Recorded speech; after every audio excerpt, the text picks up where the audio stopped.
El tema de hoy es evaluación del paciente con mareo. En primer lugar, como médicos, es sumamente importante que nosotros sepamos distinguir entre las diferentes causas o entre las diferentes manifestaciones que pueden ser descritas por el paciente como mareo. Puede que el paciente nos describa una sensación de ilusión, de movimiento. Por ejemplo, el paciente puede decir que siente que el mundo a su alrededor se está moviendo sin que él necesariamente esté moviéndose. Eso más que todo lo vamos a asociar con el vértigo. Puede que nos describa una sensación en la cual el paciente siente que va a desmayarse, va a desfallecer, va a caerse, junto con una vista nublada, que se le oscurece la vista, y esto especialmente después de que el paciente adopta una posición de erguido después del decúbito. Esto más que todo lo podemos encasillar en el presíncope. Después está el desequilibrio en el cual el paciente no va a sentir esta sensación de o ilusión de movimiento ni que se va a desmayar, pero va a sentir que su marcha, su postura quizá está inestable y siente que en cualquier momento va a caerse hacia un lado, hacia el otro, hacia atrás o hacia adelante. Después tenemos condiciones psiquiátricas en las cuales el paciente realmente no sabe describir adecuadamente qué es lo que siente él como mareo. Y después tenemos que el 10% de las causas en el 10% de las ocasiones que el paciente acude con mareo, no se puede determinar cuál es el diagnóstico. Y es importante aquí mencionar que el 50% de las ocasiones en las cuales el paciente acude por mareo a la atención médica serán debidas a vértigo. Después tenemos que con un 25% los pacientes en realidad van a describir presíncope o desequilibrio. En la mayor parte de este video voy a abordar lo que es el vértigo, su evaluación, las diferentes etiologías o patologías que pueden manifestarse con vértigo y, bueno, cómo llegar precisamente al diagnóstico de estas etiologías. Entonces, brevemente, ¿qué es el presíncope? Bueno, el presíncope es un síntoma pródromo, es decir, que precede al síncope, o podemos decir también que el síncope es el desmayo, con una duración de segundos a pocos minutos. Algo que es sumamente fundamental tener en cuenta en cuanto al presíncope es que, especialmente en adultos mayores, va a deberse eh, o va a estar asociado a una hipotensión que se produce con el cambio de posición a erguido. Es decir, que el paciente pasa de estar acostado, manejando una determinada presión, y después, al pararse, la presión sistólica y diastólica van a disminuir. Esto puede ser una hipotensión ortostática, en la cual la presión sistólica disminuirá unos más de 20 milímetros de mercurio, o la diastólica más de 10 milímetros de mercurio. Puede tener síntomas acompañantes como una sensación de aturdimiento, junto con esta sensación de que el paciente va a desmayarse, visión borrosa o ceguera transitoria, diaforesis y hasta sensación de calor. Este es el escenario más usual en el cual el paciente va a experimentar presíncope, un adulto mayor que cambia de posición y desarrolla hipotensión súbitamente. Pero también puede darse el caso, y de igual manera, especialmente en adultos mayores, el caso de arritmias, en el cual el paciente, incluso si está acostado, va a experimentar palpitaciones y con ellas, o no necesariamente, pero con ellas puede presentar esta sensación de que va a desmayarse. También puede tratarse de un síncope vasovagal o un presíncope vasovagal, el cual típicamente es situacional. Por ejemplo, un paciente que experimenta un sentimiento muy intenso y entonces su presión baja súbitamente, principalmente por acción del nervio vago. o al igual al ejercer, por así decirlo, acciones que requieran activación parasimpática, como por ejemplo la defecación, la micción. En estos casos el paciente se le va a bajar la presión y puede experimentar esta sensación de que se va a desmayar. Después tenemos cardiogénico. Bueno, esta parte de acá debía ir en la parte de cardiogénico y para ello es importante considerar antecedentes de enfermedad cardíaca, como arritmias, insuficiencia cardíaca, enfermedad coronaria. Y síntomas adicionales a esta sensación de desmayo podrán ser dolor de pecho o angina, disnea o dificultad respiratoria y palpitaciones. Entonces aquí lo más importante es esta descripción de que el paciente siente que se va a desmayar, siente como que se le nubla la vista y acto seguido se siente decaído, pero transitoriamente, no dura más de un minuto realmente. Bien, después en cuanto al desequilibrio, tenemos que el paciente no va a describir esta sensación de o esta ilusión de movimiento, tampoco que se va a desmayar, pero sí siente eh, una falta de estabilidad en cuanto a su postura o en cuanto a su marcha. Y aquí vamos a tener diferentes causas, entre las cuales están neuropáticas, como por ejemplo una neuropatía diabética ya avanzada. Aquí es importante examinar la fuerza y la sensibilidad. También patologías musculoesqueléticas, una espondilosis cervical, trastornos del cerebelo. Y aquí es importante, además de la historia clínica en la examinación, ver si es que el paciente presenta disartria, si es que hay nistagmo vertical o nistagmo horizontal evocado con la mirada, lo cual es típico de una afectación central, una disdiadococinesia, dismetría, si es que se debe también a trastornos vestibulares y bueno, este es básicamente el objetivo de este video, evaluar cómo es el abordaje de los trastornos vestibulares, en los cuales también puede haber desequilibrio, pero sumado a ello puede haber vértigo, Parkinson, y aquí es fundamental examinar la marcha. ¿Qué es lo que sucede cuando el paciente camina? ¿Cómo camina? Tiene una base ancha para mantenerse estable, se desvía hacia un lado, se desvía hacia la derecha, desvía hacia la izquierda, eso quizá nos puede indicar un trastorno vestibular. Entonces es sumamente importante evaluar este aspecto. Después tenemos el mareo no específico y aquí encontramos que los trastornos psiquiátricos pueden ser la principal causa, puesto que en estos pacientes en los cuales típicamente la evaluación de otras causas como el presíncope o los trastornos vestibulares son negativos. Aquí vemos que un cuarto de los pacientes presentan depresión mayor, un cuarto ansiedad generalizada o trastorno de pánico y dos cuartos restantes presentan, aquí incluido abuso de alcohol, trastorno de somatización o trastornos de la personalidad.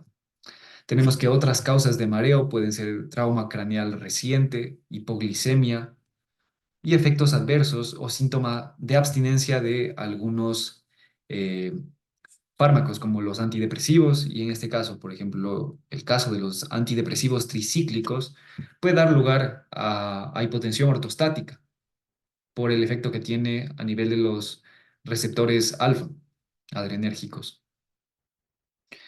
y también anticolinérgicos. Ahora bien, como mencioné al inicio del video, el objetivo de esta clase es evaluar al paciente, principalmente al paciente con vértigo. Recordemos que el vértigo cuenta para el 50% de los casos de mareo, en los cuales el paciente viene por mareo. Entonces, una vez eh, mencionadas o brevemente revisadas otras manifestaciones que pueden ser descritas como mareo, vamos a que el vértigo tiene causas centrales y causas periféricas. Entre estas causas centrales y causas periféricas vamos a tener que puede haber afectación del oído interno, de la parte vestibular, lo que es el utrículo, el sáculo, los canales semicirculares, el nervio vestibular o la porción vestibular del nervio vestíbulo coclear o nervio craneal. Número 8. Y estructuras centrales, como los núcleos vestibulares y las áreas vestibulares del cerebelo. Nuestro objetivo principal es un paciente que acude por mareo y que logramos determinar que tiene vértigo, es determinar si es una causa central que tenemos que evaluarlo como una emergencia en la sospecha especialmente de un paciente eh, que tenga indicios de un infarto a nivel, un infarto vértebro-basilar y, menos alarmante, causas periféricas. Entonces, el objetivo va a ser ese, de discriminar entre causas centrales y causas periféricas. Aquí vemos que en las causas periféricas, de los más comunes es el vértigo postural paroxístico benigno. Y como el nombre lo indica, benigno, no es una condición que atente contra la vida del paciente.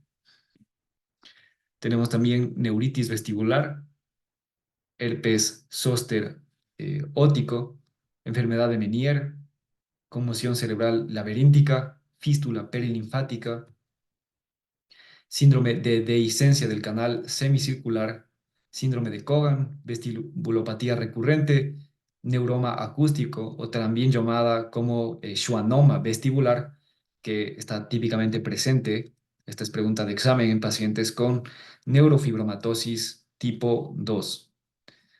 Toxicidad por aminoglucósidos como la gentamicina y otitis media, complicada. En causas centrales vamos a tener a la migraña vestibular, a la isquemia del tronco encefálico o isquemia vértebro-basilar, infarto cerebeloso o hemorragia cerebelosa, la malformación de Chiari, esclerosis múltiple y en casos raros ataxia episódica tipo 2. Recordemos lo que mencioné al inicio.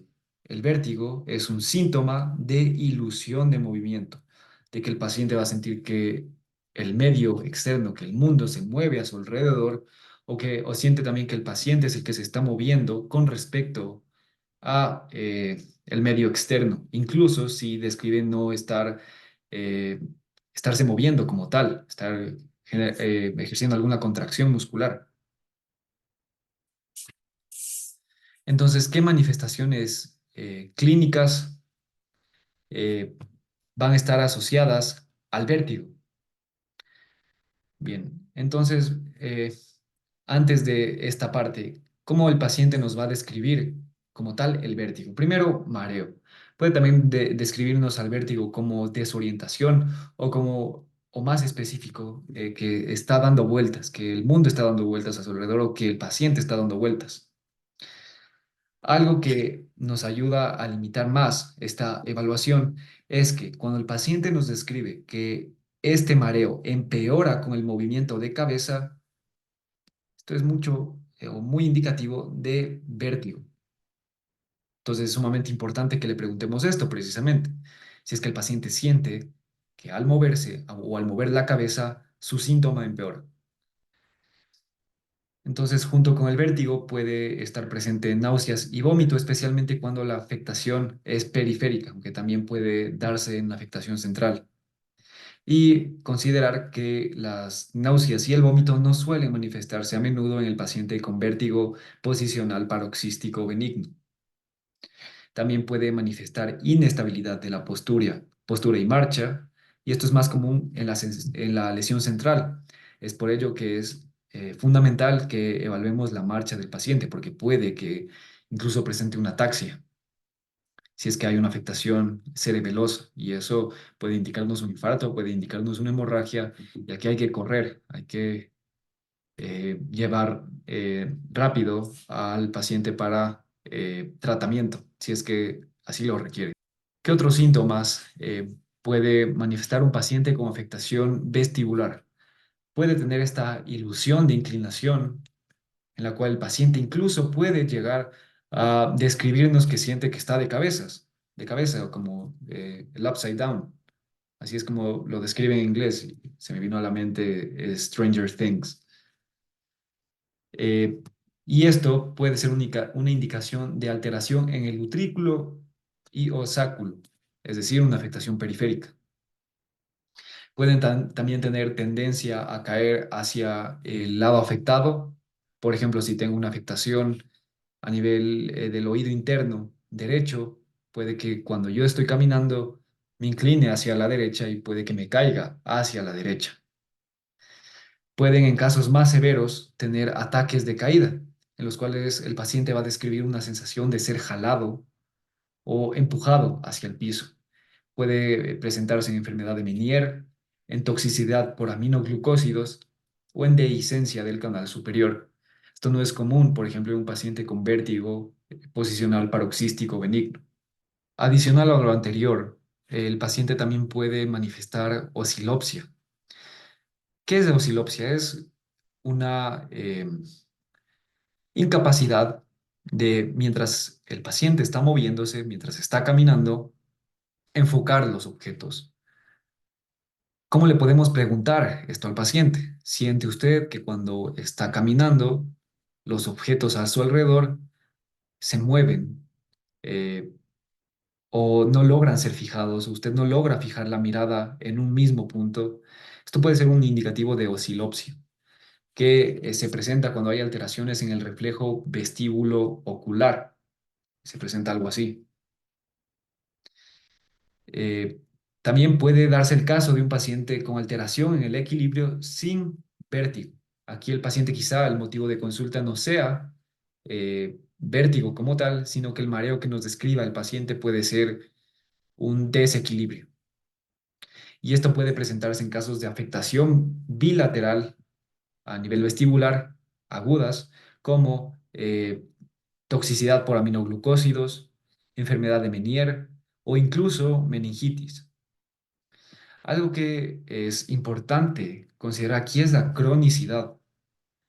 El vértigo, eh, algo que es sumamente importante recordar es que el vértigo no es constante y permanente al mismo tiempo. Es decir, un paciente con una afectación vestibular puede que presente este síntoma, puede que presente vértigo por unas pocas semanas, como mucho, pero más allá de eso, ya se consigue una compensación cerebral de esta afectación y entonces el paciente ya no nos va a describir vértigo, pero el desequilibrio puede mantenerse. De igual manera, esta alteración en el equilibrio sin vértigo puede presentarse cuando hay afectación de las estructuras de la línea media cerebelosa, por ejemplo, en una hemorragia cerebelosa. Adentrándonos en lo que es la evaluación del paciente con vértigo, en esta primera parte, que es la historia clínica, es importante determinar el curso temporal del síntoma del paciente.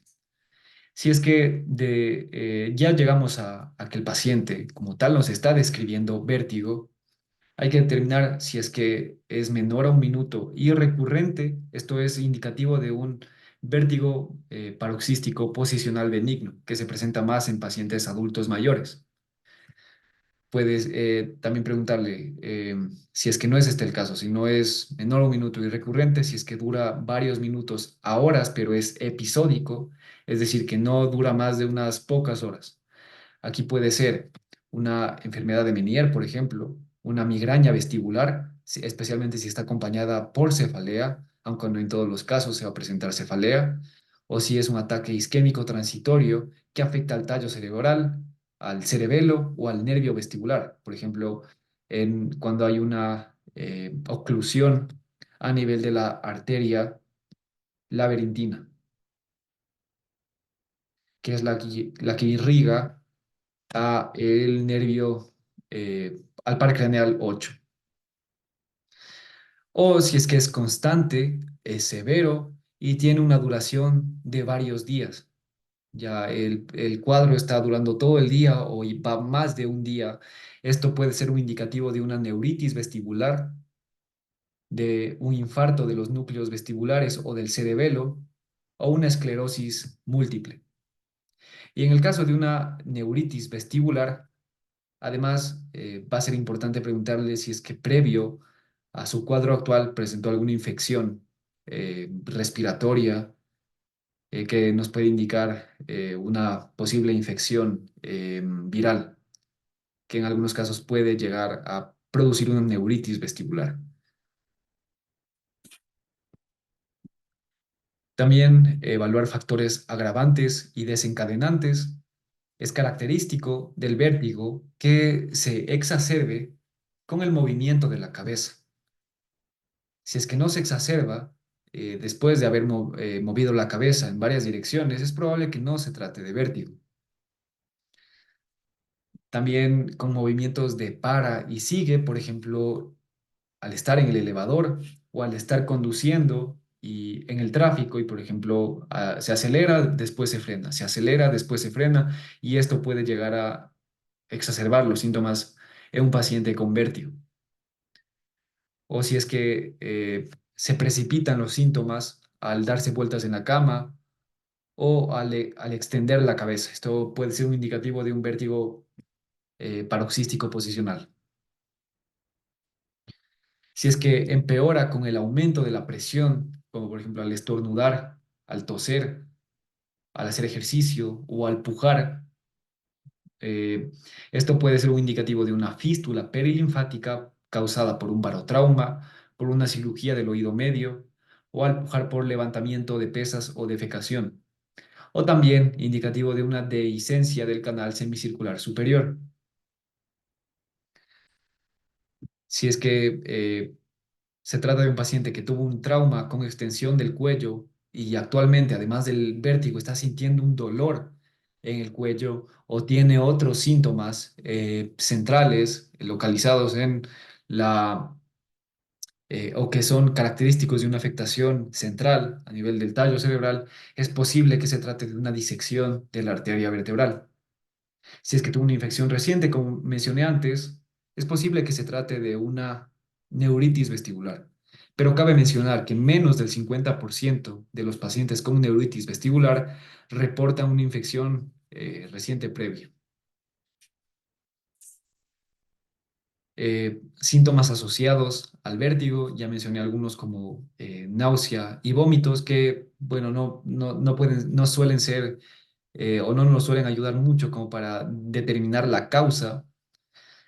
Pero aquí tenemos unos que sí pueden ser indicativos de una patología de base.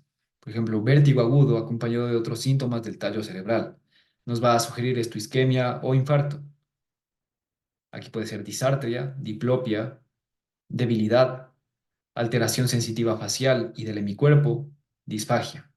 También puede presentar ataxia. Vértigo precedido de síntomas neurológicos fluctuantes puede ser una esclerosis múltiple, vértigo junto a sordera y tinnitus, y si está acompañado de una sensación de presión o sensación de plenitud en el oído, nos va a sugerir un posible Meniere. Si es que es vértigo acompañado de cefalea, fotofobia, fonofobia, más o menos aura visual, como por ejemplo un escotoma, que suele preceder a la cefalea, o preceder en este caso al vértigo antes de la cefalea, nos va a sugerir una migraña.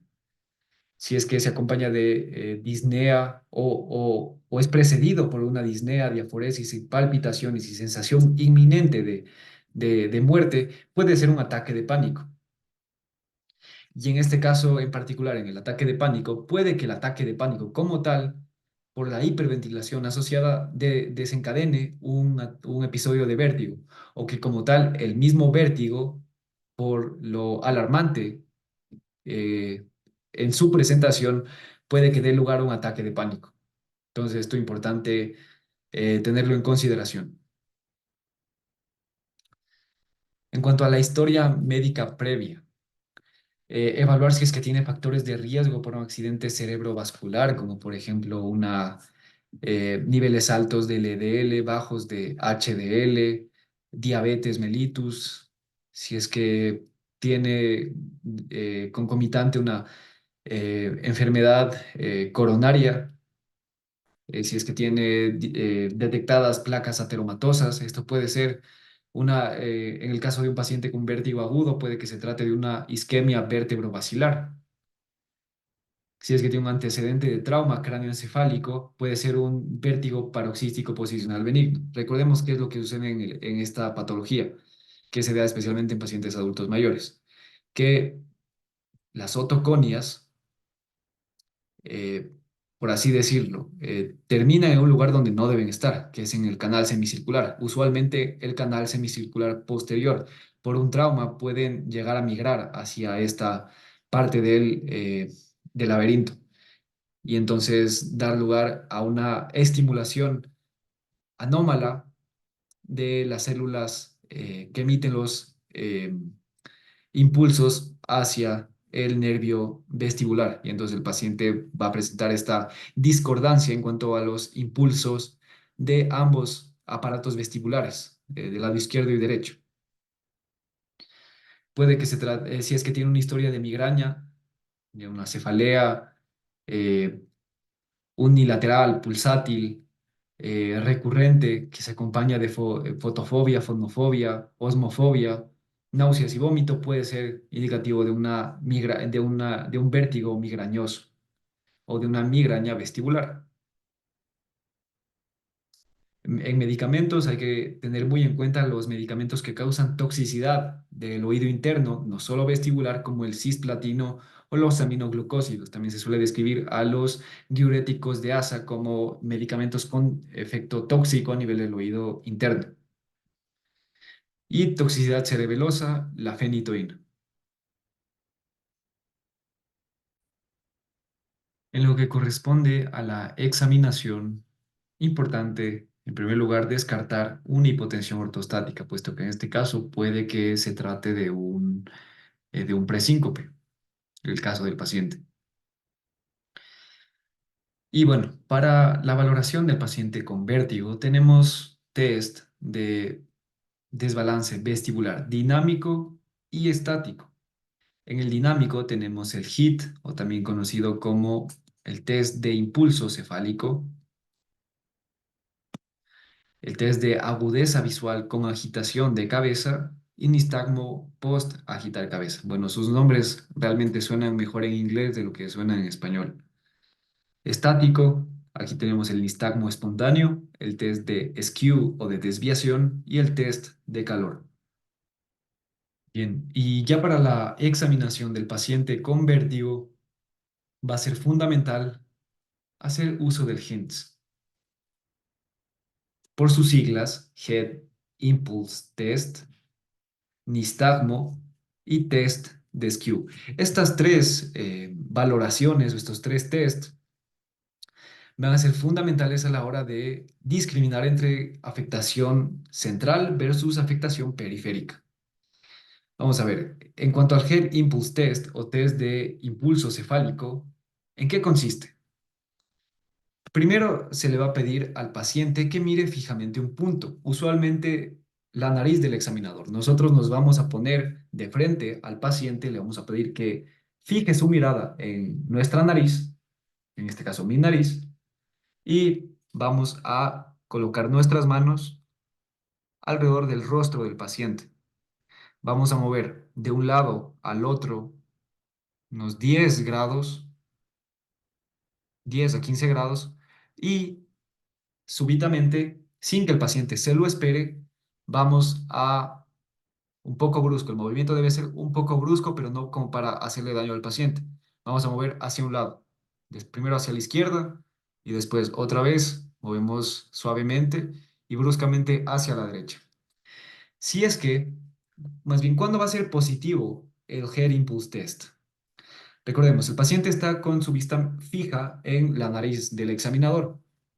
Si es que al mover bruscamente, por ejemplo, a la izquierda, y se produce una desviación de los ojos hacia precisamente la izquierda, esto significa que hay una afectación a nivel periférica ipsilateral hacia donde los ojos desviaron la mirada.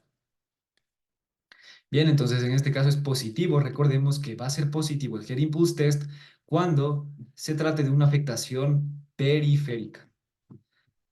Entonces, una afectación central o si el paciente está normal, no tiene ninguna patología vestibular, el resultado va a ser negativo. Recordemos, central y normal va a ser negativo el Head Impulse Test. Le vamos a desviar bruscamente la mirada, la cabeza hacia un lado y el paciente va a permanecer con su mirada fija en la nariz del examinador. ahí es negativo. Pero cuando movemos bruscamente la cabeza y la mirada se desvía brevemente y después se corrige, primero brevemente a la izquierda y de ahí se corrige, eso es un Head Impulse Test positivo y es característico de una afectación vestibular periférica. Para comprender por qué es positivo el Head Impulse Test en pacientes con una afectación periférica vestibular, es sumamente importante que regresemos a la fisiología, a entender qué es el reflejo vestíbulo ocular, que es el que precisamente va a estar afectado en el paciente cuyo Head Impulse Test es positivo. Entonces, una vez más, nuestra mirada va a estar fija en un punto. Nuestra cabeza va a estar recta, mirando hacia el frente, y nuestra mirada fija en un punto. Al nosotros mirar, voltear la cabeza hacia la derecha, sin despegar la mirada del mismo punto desde el principio, se va a activar el canal semicircular lateral del lado derecho. Entonces se envían impulsos aferentes a través del nervio craneal número 8, es decir, el vestíbulo coclear, en particular el componente vestibular, hacia el núcleo vestibular ipsilateral, es decir, del lado derecho, en el tallo cerebral. Del núcleo vestibular nace un impulso o se manda un impulso eferente contralateral, es decir, decusa, hacia el núcleo abducens del lado izquierdo. Del núcleo abducens del lado izquierdo se manda un impulso eferente a través del par craneal 6, es decir, el nervio abducens, al recto lateral izquierdo. Y se produce una contracción del recto lateral izquierdo. Entonces, el ojo izquierdo va a mirar hacia la izquierda.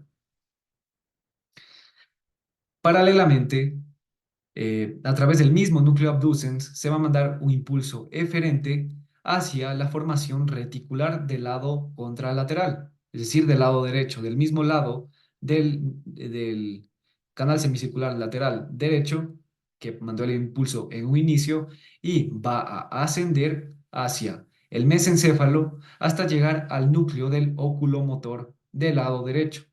Al activar al núcleo del nervio oculomotor, que es el tercer par craneal, se va a producir una contracción del recto medial.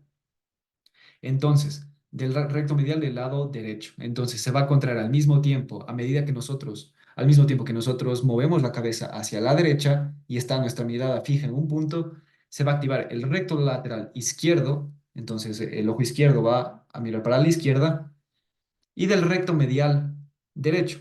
Entonces, el recto medial va a hacer que el ojo derecho mire hacia la izquierda. Es así que nuestra mirada permanece fija en un punto, incluso si es que nosotros movemos la cabeza hacia un lado. Eso es lo que se conoce como el reflejo vestíbulo ocular. Y si se dieron cuenta, en ningún momento yo mencioné al cerebelo.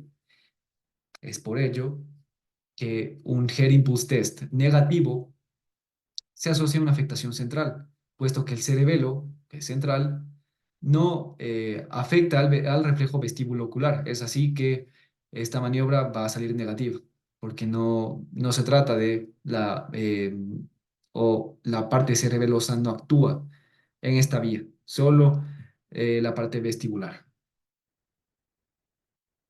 Entonces, Head Impulse Test negativo, recordemos, vista permanece en el objetivo.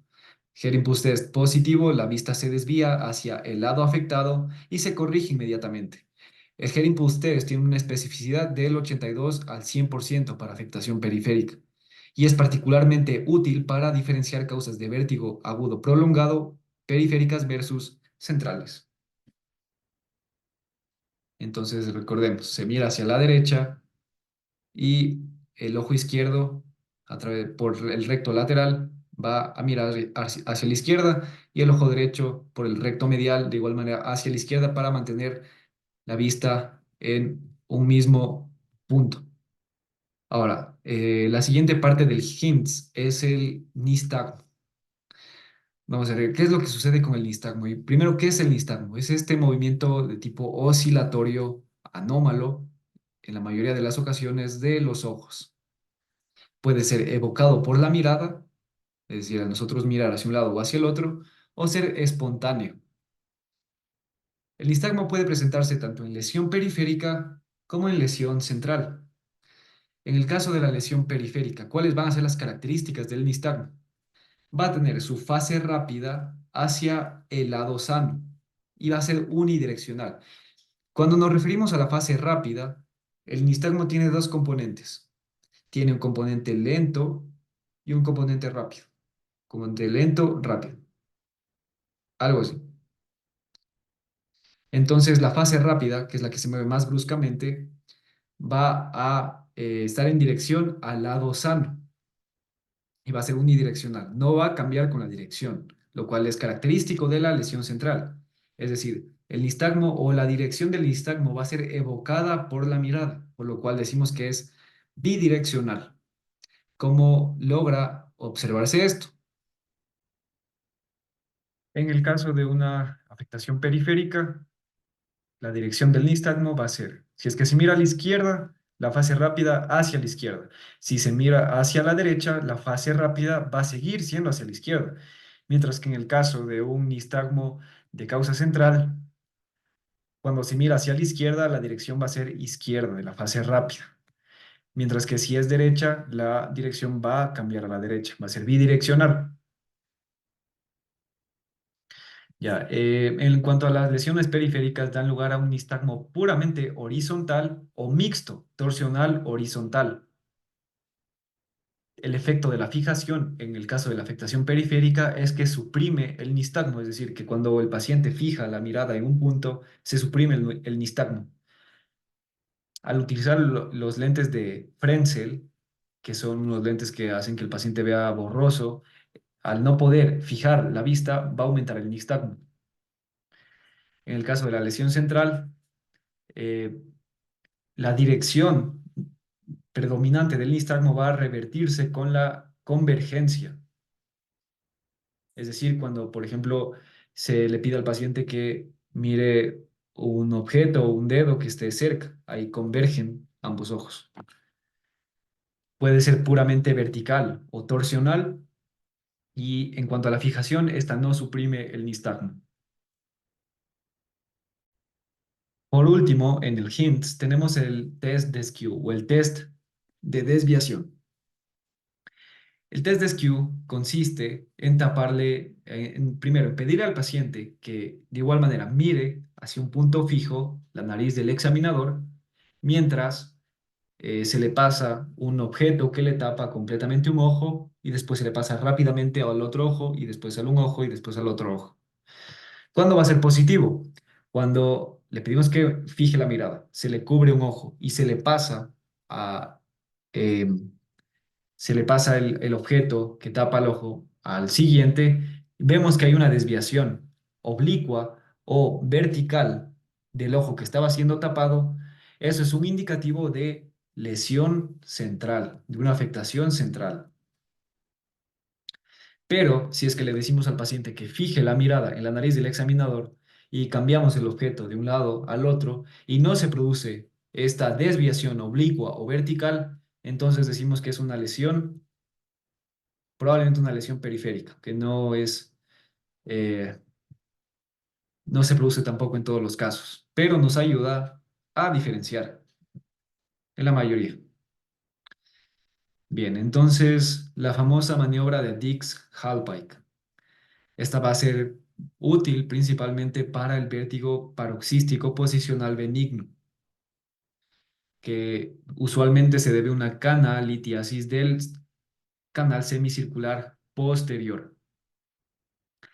Entonces, la maniobra de Dix-Hallpike, después de que nosotros ya descartamos que el cuadro de vértigo del paciente pueda ser por una causa central, va a ser si es que sospechamos de un precisamente vértigo paroxístico posicional benigno. ¿En qué casos? Un paciente adulto mayor que nos refiere que recurrentemente siente esta sensación de ilusión del movimiento y que no dura más de 60 segundos. Ahí vamos a sospechar cuando es bastante recurrente y de duración corta. Ya, aquí entonces, ¿qué es lo que se va a hacer? El paciente sentado en una camilla se le va primero a girar la cabeza en 45 grados, primero hacia la derecha y rápidamente se le acuesta al borde de la cama y se inclina adicionalmente otros 45 grados, pero hacia atrás o hacia abajo en dirección al piso. Y ahí, ahorita estamos en derecha. Si es que se produce vértigo luego de 30 segundos, vamos a esperar 30 segundos.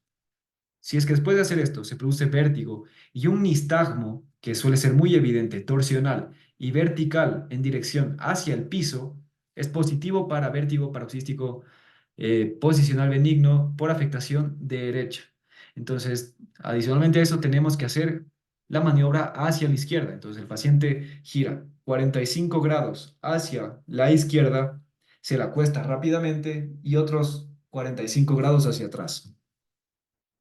Si es que se produce igual, luego 30 segundos vértigo y nistagmo, es eh, positivo.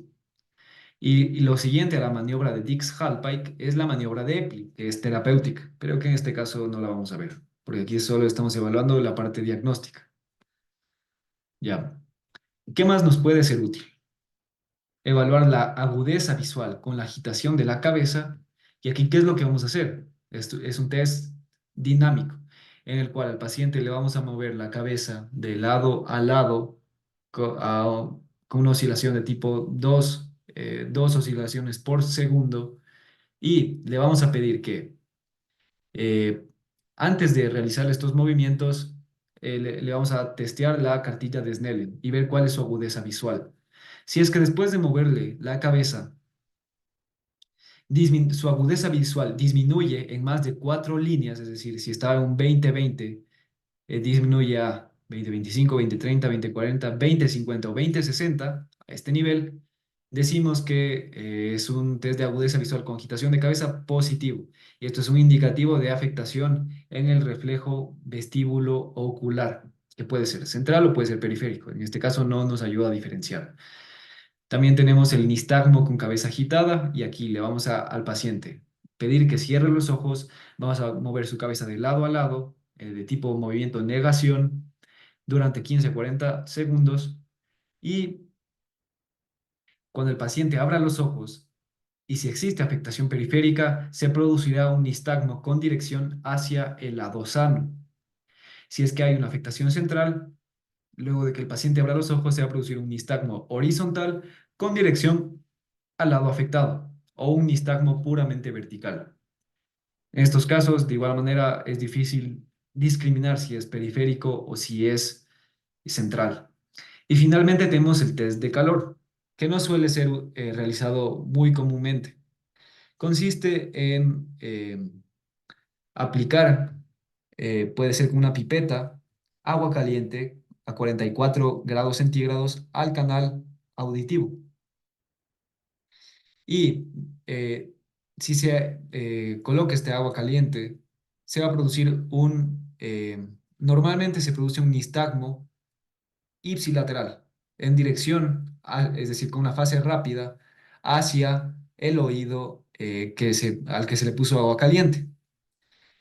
De igual manera, si se le pone agua tibia a 30 grados, el nistagmo va a ser contralateral. Y ahorita estoy hablando de que esto se produce normalmente, es lo que se espera en un paciente sano. Pero si es que no se da el caso, si es que se pone el agua caliente y no se produce el nistagmo, o el agua tibia y no se produce el nistagmo contralateral, puede tratarse de igual manera de una afectación vestibular, que de igual manera no va a ser difícil discriminar entre causa periférica de central. Entonces, finalmente vamos a evaluar el balance y la marcha del paciente. Como ya les mencioné al principio, hay que evaluar siempre la marcha del paciente. Si es que hay una afectación vestibular periférica, el paciente va a poder caminar, sin embargo va a tener reluctancia a hacerlo, no va a querer hacerlo por miedo a caerse, pero de que puede, puede, y no va a presentar eh, más allá de una desviación hacia un lado o una tendencia a caerse hacia un lado, no va a presentar afectación en cuanto a su marcha, más allá de eso.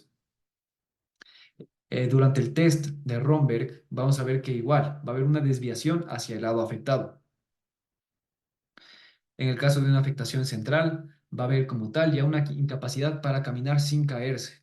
Y esto ya no va a ser para un lado o para el otro.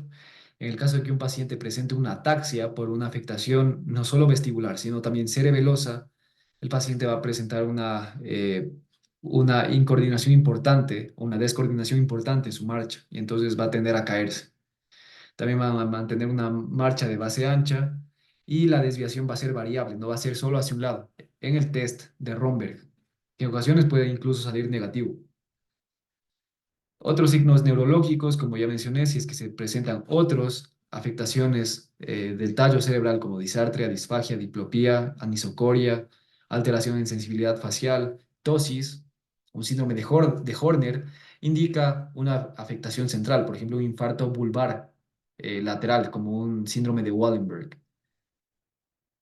Aunque cabe mencionar que si hay un infarto aislado del cerebelo en la línea media o en la parte inferior, puede presentarse solo con vértigo e inestabilidad, incluso si es un infarto, y no se presentan otros síntomas neurológicos. Ya casi para finalizar, la revisión auditiva va a ser muy importante.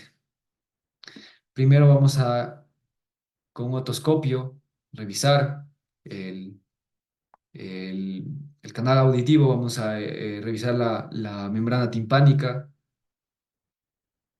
Vamos a realizar un test también, algunos tests de función auditiva, por ejemplo, susurrar al oído y que el paciente repita lo que le estamos diciendo, frotar al mismo tiempo los dedos cerca de, el oído del paciente y si cualquiera de estos, en cualquiera de estos vemos una simetría o el paciente no logra eh, detectar adecuadamente el sonido o las palabras que le estamos diciendo, claramente vamos a determinar que hay una alteración auditiva, aunque también es importante considerar si el paciente es adulto mayor, puesto que puede ser una parte normal del envejecimiento. También va a ser útil el test de Weber. Recordemos que tanto en el test de Weber como en el test de Rine va a ser importante utilizar el diapasón. Y en el caso del test de Weber, si es que hay una afectación neurosensorial, por ejemplo, una enfermedad de Meniere, el sonido va a desviarse hacia el oído sano, pero si es que hay una afectación de la conducción, se desvía hacia el oído afectado. En el test de Rine, recuerden que aquí ponemos el diapasón en la mastoides y después eh, externo a la oreja. Si se escucha mejor a través de la apófisis mastoides, probablemente es una afectación o una sordera conducción. Si es que se escucha de igual manera, tanto en mastoides como en el aire, no logra detectar adecuadamente el sonido, va a ser neurosensorial. Y por último, el nistagmo inducido por hiperventilación. Si es que se produce un nistagmo por hiperventilación, en casos muy raros puede que se trate de un tumor cerebelo-pontino. Como digo, son casos bastante raros, pero esto suele ser un signo bastante característico. Ahora bien, hemos pasado ya a la examinación. ¿Qué exámenes diagnósticos van a ser importantes en el paciente con vértigo? La neuroimagen puede ser importante en algunos casos y específicamente la resonancia magnética. ¿Cuáles son las indicaciones tanto de resonancia magnética como de angioresonancia? Un paciente con sospecha de infarto del tallo cerebral, un paciente con sospecha de un schwannoma vestibular o neurinoma acústico, dificultad para determinar lesión periférica versus central en nuestro abordaje, vértigo más cefalea nueva, por ejemplo, un paciente que no tenía antecedentes de una migraña y súbitamente aparece el vértigo más la cefalea, ojo, puede ser una causa de cefalea secundaria alarmante, que tengamos que descartar cuanto antes. Paciente no puede caminar. Y alternativas a la resonancia pueden ser, por ejemplo, en pacientes con dispositivos metálicos, puede no ser adecuado utilizar una resonancia o si no hay disponibilidad en el centro que le estamos evaluando. Puede ser útil un CT de cortes finos y va a ser de hecho la primera línea en la sospecha de una hemorragia cerebelosa, por ejemplo, un paciente con una emergencia hipertensiva.